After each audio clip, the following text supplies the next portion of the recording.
மக்களே, இதுதான் பண்பொழியோட ஒரு என்ட்ரன்ஸு. இந்த பண்பொழியிலேருந்து தான் நம்ம திருமலை கோயில் போகிறோம். திருமலை கோயிலில் வியூவை பாருங்கள் எப்படி இருக்குன்ட்டு.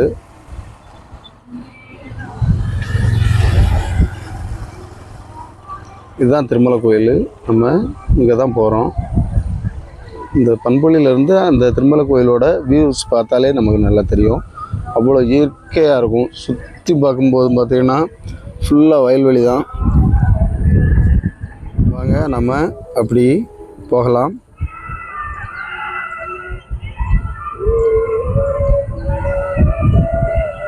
நம்ம திருமலை கோயில் போகிற ரோடை பார்த்தீங்கன்னாலே அவ்வளோ அழகாக இருக்கும். இது ஒரு குன்று. இந்த மலை பார்த்தீங்கன்னா அவ்வளோ இயற்கையாக இருக்கும். இந்த இடம் ஃபுல்லாகவே பார்க்கும்போது இது எங்கே இருக்குன்னா நம்ம தென்காசி மாவட்டம் பண்பொழிங்கிற கிராமத்துலேருந்து தான் நம்ம போகிறோம்.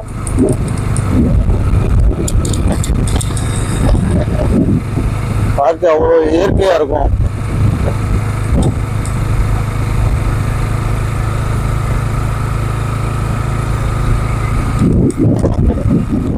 சின்ன பிள்ளையில இந்த மலையை என்ன சொல்லுவாங்கன்னா, முருகர் இந்த மலையிலே வந்து ஃபஸ்ட்டு நின்னார், இந்த மலையிலையும் அவரோட கால் பாதம் இருக்குது அப்படிங்கிற ஒரு இதை சொல்லுவாங்க. நாங்கள் சின்ன பிள்ளையில அது உண்மையாக என்னங்க அந்த அளவு தெரியலை.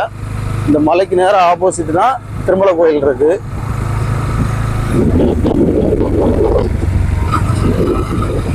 இந்த மலை தான் இதுதான் திருமலை கோயிலோட அடிவாரம். இதுதான் வண்டாடும்பொட்டல்னு சொல்லுவாங்க இந்த ஊர் பேர்.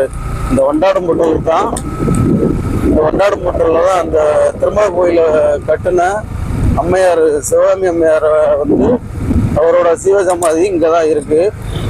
இந்த சிவசமாதி நம்ம பார்த்துட்டு அப்படி போகலாம். இதுதான் வண்டாடும்பொட்டல். இது மாரியம்மன் கோயில். அம்மையாரோட சிவசமாதி இங்கே தான் இருக்குது.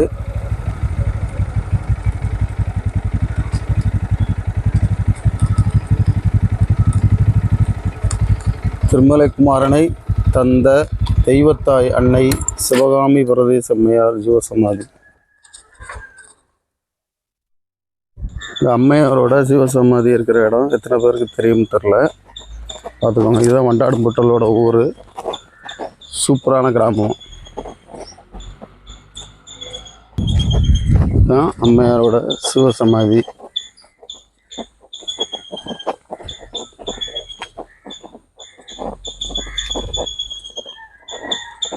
அவ்வளோ இயற்கையாக அவ்வளோ நேர்த்தியாக இருக்குது. பார்க்கறதுக்கே அவ்வளோ மனசுக்கு ஒரு நிம்மதியாக இருக்கும் இந்த இடத்துக்கு வந்தாலே.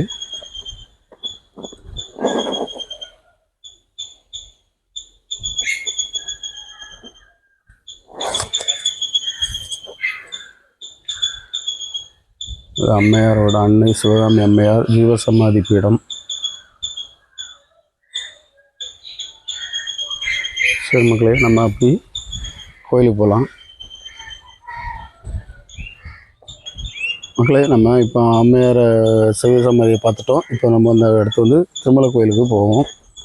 வாங்க, இன்றைக்கி திருமலை கோயிலுக்கு எல்லோரும் மலைப்பாதையில் தான் போவாங்க. இப்போ நம்ம வந்து படியேறி போவோம். வாங்க, படியேறி எப்படிலாம் போகலாம், எப்படி இருக்கும் அதோட பாதை அப்படிங்கிறத பார்க்கலாம். வாங்க போகலாம். நம்ம இந்த வழியாக வரும்போது பார்த்திங்கன்னா திருமலை கோயில் போகிற ரோட்லேயே பார்த்திங்கன்னா இந்த வண்டாடும்பொட்டல்லேருந்து ஒரு 100 மீட்டரில் ரைட்டில் ஒரு ரோடு போகும். இந்த ரோடு தான் நம்ம சின்னமலைக்கு போகக்கூடிய ரோடு. அதான் சின்னமலை. இப்படி ஸ்ட்ரெயிட்டாக போனோம்னா திருமலை கோயில் போயிடலாம். சின்னமலையில் தான் நிறையா ஷூட்டிங் எல்லாம் எடுத்திருப்பாங்க, நிறையா சினிமாக்கள் எடுத்திருப்பாங்க. நம்ம திருமலை கோயில் அடிவாரம் வந்துட்டோம். அதுதான் திருமலை கோயிலோட அடிவாரம் வந்துட்டோம். நம்ம திருமலை கோயிலோட நுழைவாயில்.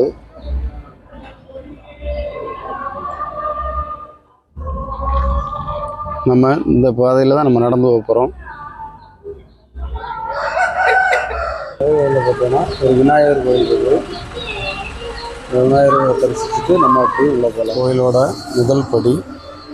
முதல் படியில் பார்த்தீங்கன்னா முருகரோட பாதம் இருக்கும். இந்த முருகர் பாதத்தை நம்ம வணங்கிட்டு அப்படி நம்ம மேலே நடந்து போகலாம்.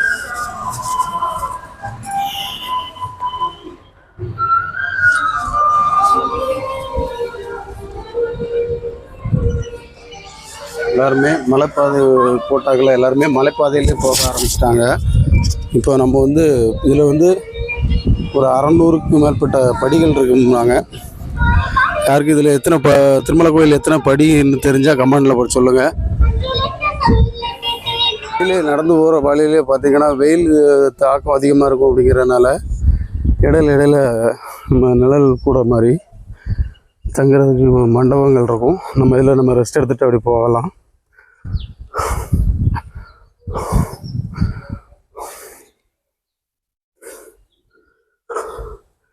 இருபது படி கூட ஏறல, மூச்சு வாங்க ஆரம்பிச்சு. நான் நடந்து ரொம்ப நாள் ஆச்சு. சதுரேரி மலைக்கும் போய் இப்போ 2-3 மாதம் ஆச்சு. அப்படிங்கிறனால மூச்சு வாங்குது. அப்படி மேலே போகலாம். அதாவது மாதம் நம்ம படியேறி இல்லை, சதுரேரிக்கு மலையேறி போவோம். இப்போலாம் பார்த்தீங்கன்னா அசராமல் போவோம். இப்போ படி ஏற முடியல. 50 படி கூட வந்திருக்க மாட்டோம். 50 படியிலே மூச்சு வாங்குது. வாரத்துக்கு ஒருக்கையாவது படி ஏறி முருகரை தரிசிக்கு நம்ம உடம்புக்காவது இந்த மாதிரி படி ஏறி வந்தோம்னா நல்லா இருக்குன்னு தோணுது.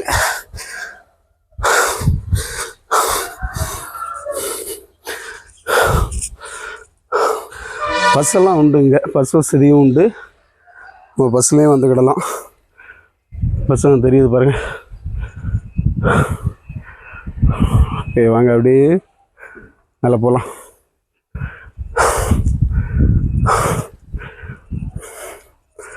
அவ்வளோதான். நம்ம ஸ்பீடாக வந்தோம்னா 10 நிமிஷத்தில் மலை ஏறி போயிடலாம். வேகமாக அதே மாதிரி நடந்தோம் அப்படின்னா 10 நிமிஷத்தில் அந்த 600-650 படியும் ஏறிடலாம். இப்போ நம்ம படி ஏற ஆரம்பித்து 5 நிமிஷம் தான் ஆகுது. 5 நிமிஷத்தில் பார்த்திங்கன்னா இடும்பர் கோயிலுக்கே வந்துட்டோம். நம்ம அதான் இடும்பர் கோயிலுக்கு வந்துட்டோம். இதில் வந்து படிக்கட்டு வந்து 2 பிரிவாக பிரியும். இது வந்து மலையில் உள்ள படிக்கட்டு, இன்னொன்று சைடில் காங்கிரீட் போட்ட படிக்கட்டு இருக்கும். இடும்பரை பார்த்துட்டு அப்படி போவோம். இதுதான் திருமலை கோயிலில் உள்ள இடும்பர் கோயில். இடும்பர் நம்ம சாமி கும்பிட்டு அப்படி போகலாம்.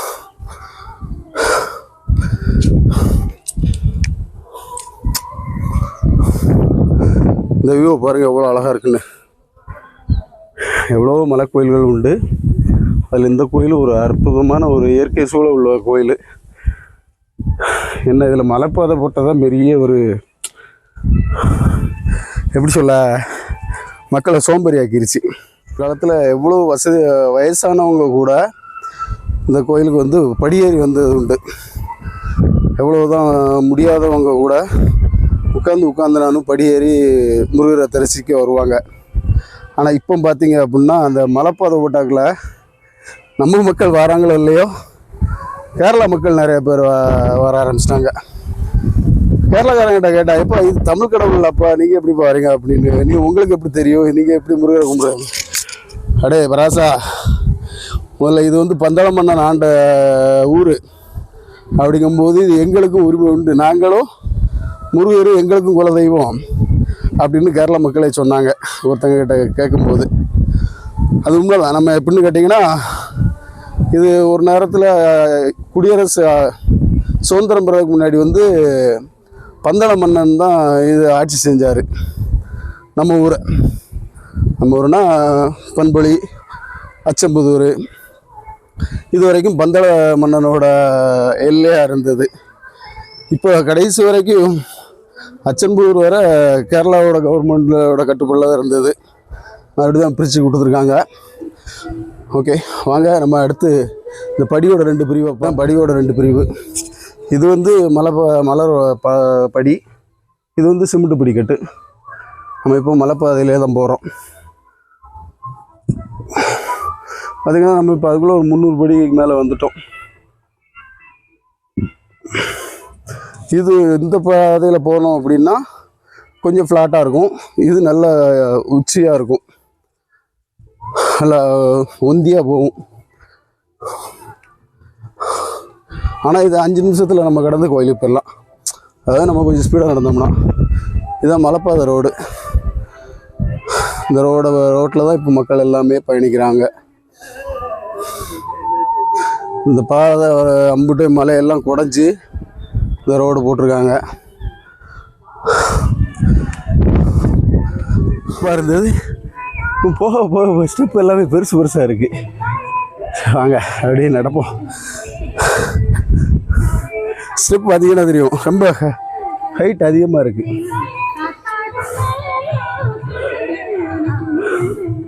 படி ரொம்ப உயரமாகவே தான் இருக்குது. அவ்வளோதான், நம்ம கோயில் வந்துட்டோம். அவ்வளோ கரெக்டாக வந்தோன்னா 10 நிமிஷம் தான் கோயிலுக்கு மேலே வந்துட்டோம்.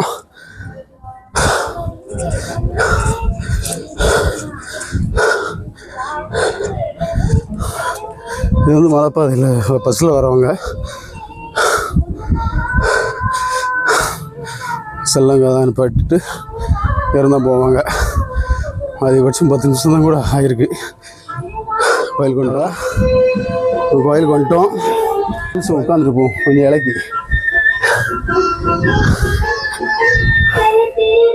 அப்படி பக்குன்னு அடிக்கி இங்கே ஒரு அடிவாரத்துக்கு மேலே கோயிலே ஒரு டீ கடை அந்த மாதிரி எல்லாம் ஒரு ஷாப் இருக்குது. இங்கே நம்ம தேவையான சாப்பிடும்போது கொண்டு வாங்கி சாப்பிட்டுக்கலாம். உச்சி பிள்ளையார் இருக்கார் மேலே. நம்ம கோயிலோட என்ட்ரன்ஸில் ஒரு உச்சி பிள்ளையாரை வணங்கிட்டு நம்ம முருகரை தரிசிக்க போகலாம். ஆக்சுவலி நான் வீடியோ எடுக்கிறதுக்காக வரல. நான் வந்து இன்றைக்கி சாமி கும்பிடணும் அப்படின்ட்டு தான் காலையிலே 6 மணிக்கே கிளம்பி குளிச்சுட்டு வந்துட்டேன்.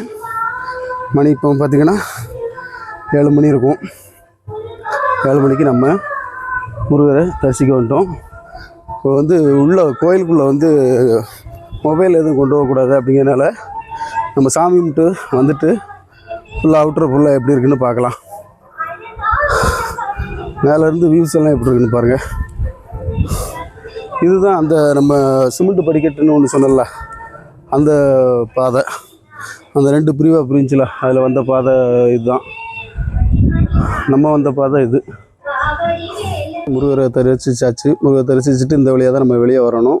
இந்த வெளியே வரும்போது பார்த்திங்கன்னா இதோட வியூ எப்படி இருக்குன்னு பாருங்கள்.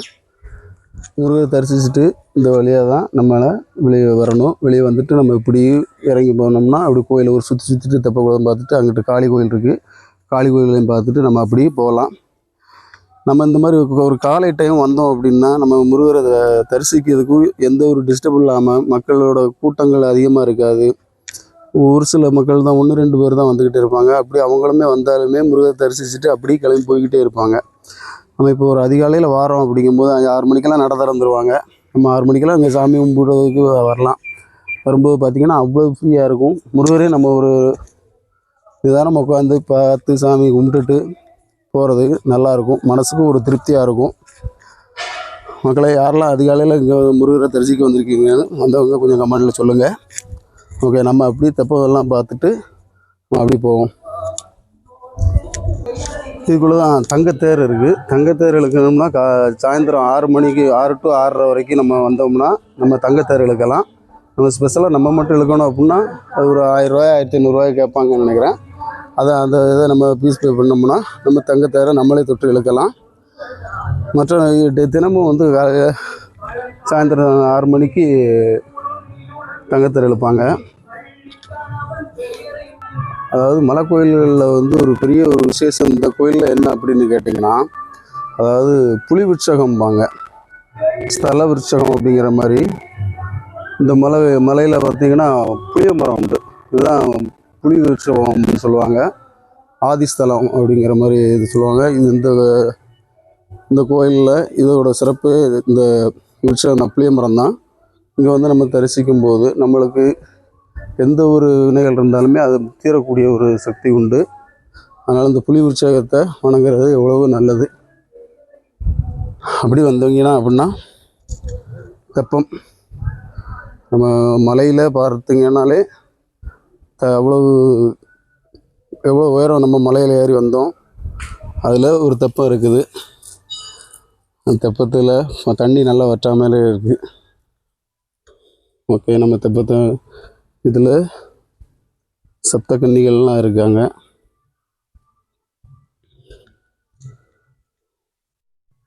இது மேலவே பார்த்தீங்கன்னா குளிக்கிறதுக்கு டாய்லெட் எல்லாமே இருக்குது. பாத்ரூம் இருக்குது, டாய்லெட் இருக்குது. மேலே வந்து நம்ம குளிச்சுட்டு சாமி கும்பிட்டு போய்க்கலாம். ஆண்கள் பெண்களுக்குன்னு தனியாகவே இருக்குது. இது கோயிலோட பின்புறம். இதுதான் நம்ம காளி. இப்போ ஒரு பற்ற பேர் சொல்லுவாங்க, அவர் தான் அந்த காளியை வழிபட்டுட்டு வந்தாருன்னு சொல்லுவாங்க. அவர் தான் முருகரோட சிலை எங்கே இருக்குது அப்படின்னு. இப்போ கடவுள் வந்து முருகர் வந்து அவர் கனவுல சொன்னார்கள, அங்கே போய் சிலை எடுத்துகிட்டு வந்து வச்சவர். முதல்ல வந்து வேல் மட்டும்தான் இருந்துச்சு அப்படின்னு சொல்லுவாங்க. இது காளி கோயில். காளியை கும்பிட்டு நம்ம அப்படி கோயிலை சுற்றிட்டு அப்படி கிளம்பலாம். பக்கத்தில் நம்ம நிற்கும். இதோட வியூவை பார்த்தீங்கன்னா தெரியும். இதுதான் நம்ம அடவிநாயனார், மேக்கரை அடவிநாயனார் டேம்பு தான். நம்ம திருமலை கோயிலேருந்து பார்த்தா இது தெரியும், அடவிநாயனார் டேம்பு. அதோட வியூ எப்படி இருக்குன்னு பாருங்கள்.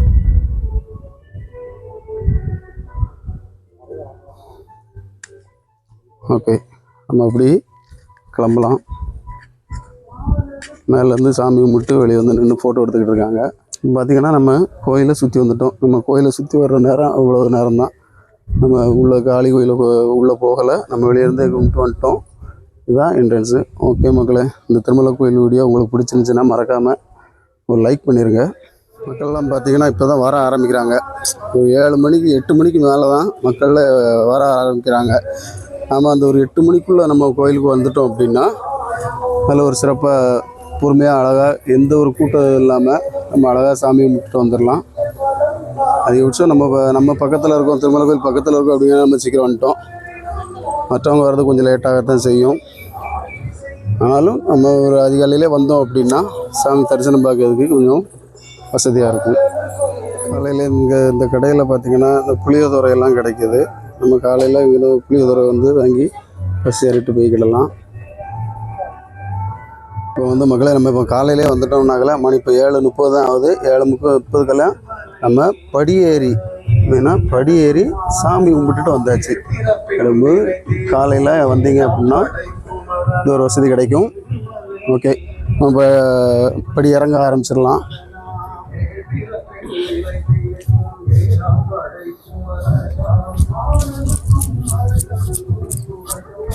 ஏறும்போது அவ்வளோ இழைச்சிட்டு ஏறணும். இப்போ இறங்கும்போது அசால்ட்டாக ஓடிடலாம். நான் எப்போதுமே ஏறுறது தான் கஷ்டமாக இருக்கும், இறங்குறது கொஞ்சம் ஸ்லோவாக இருக்கும். ஆனால் இறங்கும்போது ரொம்ப கவனமாக இறங்கணும். காலெல்லாம் கொஞ்சம் நேரத்தில் வந்து நடுங்க ஆரம்பிச்சிடும். இது வந்து படிக்கட்டு வந்து கம்மி அப்படிங்கிறதுனால நம்ம ஈஸியாக இறங்கிடலாம், ஒன்றும் பிரச்சனை இல்லை. அதே இது சதுர ஏரியெல்லாம் போனோம் அப்படின்னா ஏறும்போது கூட கஷ்டமாக தெரியாது. ஆனால் இறங்குறது வந்து ரொம்ப கஷ்டமாக இருக்கும். ஏன்னா ஒரு பகுதி மழை வந்ததுக்கப்புறமே நம்மளுக்கு கால்லாம் அப்படி நடுங்க ஆரம்பிச்சிடும். ஏன்னா நம்மளோட உடம்போட முழு வெயிட்டையும் கால் தான் தாங்க அப்படிங்கிறனால கால் வந்து பகுதி தூரத்துலேயே நடுங்க ஆரம்பிச்சிடும் அப்படிங்கிறனால. ஆனால் இது வந்து படிக்கட்டு கம்மி அப்படிங்கிறதுனால நம்ம பிரச்சனை இல்லை. நம்ம மேலே ஏறும்போது 10 நிமிஷம் ஆச்சுன்னா இறங்கும்போது 7 நிமிஷத்தில் இறங்கிட்டு போயிடலாம். அவ்வளோதான் ஆகும். இந்த படி தான் கொஞ்சம் உயரமாக இருக்குது. ஆனால் அதுக்கு தான் அந்த சிமெண்ட் படியில் எப்படி போட்டிருக்காங்கன்னா படி ரொம்ப சின்னதாக இருக்கும். வயசானவங்க அந்த படிக்கட்டில் வர்றது நல்லது. பார்த்திங்கன்னா ஒரு 2-3 நிமிஷம் கூட இருக்காது. நம்ம எங்கே வந்துட்டோம்னு பார்த்திங்கன்னா இடும்பர் கோயிலுக்கு வந்துட்டோம். அவ்வளோதான், ரொம்ப ஷார்ட்டாக தான் இருக்குது, ஈஸியாக இறங்கிடலாம். இடும்பர் கோயில் வந்துட்டோம். இப்போ இடும்பர் கோயிலேருந்து நம்ம இப்போ அடிவாரத்துக்கு போகிறதுக்கு வெறும் இன்னொரு 3 நிமிஷத்தில் நம்ம கீழே இறங்கிடலாம். இப்போ 300 படி 3 நிமிஷத்தில் இறங்கிட்டோம். இன்னொரு 300 படி, இன்னும் 350 படி வரும்னா மொத்தம் 655 படிக்கட்டு இருக்குன்னு சொல்லுவாங்க. இப்போ நம்ம 300 படியை ஈஸியாக கடந்து போயிடலாம். அடிவாரம் பக்கத்தில் வந்துட்டோம். இந்த பஸ்ஸெல்லாம் நிற்குங்க. இங்கே ஒரு 2 பஸ்ஸு நம்ம இந்த கோயிலோட அறங்காவலர் நினைக்கிறேன். நம்ம கிருஷ்ணாபுரத்தில் உள்ள அருணாசலம் சித்தியார் அப்படின்னு சொல்லுவாங்க. அவங்க இந்த 2 பஸ்ஸு அவங்களுக்கு இந்த கோயிலுக்காக ஃப்ரீயாக கொடுத்துருக்காங்க. அது கோயில் நிர்வாகம் அந்த பஸ்ஸை மெயின்டைன் பண்ணணும் அப்படிங்கிறதுக்காக ஒரு ஆளுக்கு வந்து 10 ரூபா டிக்கெட்டு அப்படிங்கிற மாதிரி வாங்குவாங்க. அது நம்ம பஸ்ஸில் ஊர்லேருந்து பஸ்ஸில் வந்தாலும் நடக்க முடியாதவங்க, நம்ம மலை ஏறி போகிறதுக்கு மலை ஏற முடியாதவங்க, வயசானவங்க அந்த பஸ்ஸை நம்ம பயன்படுத்திக்கலாம். அதனால் நம்ம வந்தோம்னா ரோட்டு பாதையில் போக முடியாது, அப்படிங்கிற ஒரு தயக்கம் வேண்டாம். நம்ம எந்த ஊர்லேருந்து நீங்கள் பஸ்ஸில் வந்தாலும் இங்கேருந்து நம்ம பஸ்லேயே நம்ம மேலே கோயிலுக்கு மேலே போய்க்கலாம். நடந்து வர்றாரு. ஓகே மக்களே, நம்ம அடிவாரம் வந்துட்டோம். நம்ம அப்படியே ஊருக்கு போயிடலாம். ஓகே, இந்த வீடியோ எப்படி இருக்குன்னு பார்த்து சொல்லுங்கள். எதை மாற்றிக்கலாம் அப்படிங்கிறத சொல்லுங்கள். ரொம்ப நாள் ஆச்சு நம்ம வீடியோ போட்டு. அதுக்காக தான் இன்றைக்கி வந்திருக்கிறேன். இன்றைக்கி முருகரை தரிசிச்சுட்டு நம்ம இனிமேல் டெய்லி வீடியோ போடணும் அப்படிங்கிற ஒரு இடத்துக்கிட்ட வந்திருக்கேன். எல்லாருமே ப்ளஸ் பண்ணுங்கள், ஒரு ஆதரவு கொடுங்க. உங்களோட ஆதரவில் தான் இனி நான் டெய்லி வீடியோ போடணும். இனிமேல் நான் வீடியோ போடணும் அப்படிங்கிற ஒரு முடிவு எடுத்திருக்கேன். எல்லோரும் சப்போர்ட் பண்ணுங்கள். இது வரைக்கும் எனக்கு 4500 சப்ஸ்கிரைபர் பண்ணியிருக்கீங்க. இந்த 4500 பேருக்கும் மிகப்பெரிய நன்றி. அவங்களுக்கும் சேர்த்து நான் தரிசனம் பண்ணிக்கிட்டேன், முருகர்கிட்ட வேண்டிக்கிட்டேன். எல்லோரும், எல்லா மக்களும் எல்லோரும் நல்லா இருக்கணும், நீங்களும் நான் நல்லா இருக்கணும் அப்படிங்கிற வேண்டிக்கிட்டு, சப்ஸ்கிரைப் பண்ணாத மக்கள் கொஞ்சம் சப்ஸ்கிரைப் பண்ணி கொஞ்சம் ஆதரவு கொடுங்க. எல்லாருமே கொஞ்சம் மறக்காமல் லைக் பண்ணிங்கன்னா அந்த வீடியோ வந்து நல்ல ஷேர் ஆகும். அப்படிங்கும்போது எனக்கும் கொஞ்சம் ப்ரொமோஷன் கிடைக்கும். ஓகே மக்களே, என்னை வாழ வைக்கும் தமிழ் நெஞ்சங்களுக்கு மிகப்பெரிய நன்றி, வணக்கம். வாங்க நம்ம அடுத்து தோரணமலை முருகன் கோயிலுக்கு போகலாம் அப்படின்னு ஒரு ஐடியா வச்சுருக்கிறேன். அதுக்கு மக்கள் எவ்வளோ சப்போர்ட் திருமலை கோயில் முருகன் கோயிலுக்கு எவ்வளோ சப்போர்ட் பண்ணுறாங்களோ பார்த்துட்டு தான் நம்ம தோரணமலை முருகன் கோயிலுக்கு கண்டிப்பாக போவேன். அது ஒரு வீடியோ போடுறேன். ஓகே மக்களே, வணக்கம். வெற்றிவேல் முருகனுக்கு அரோகரா.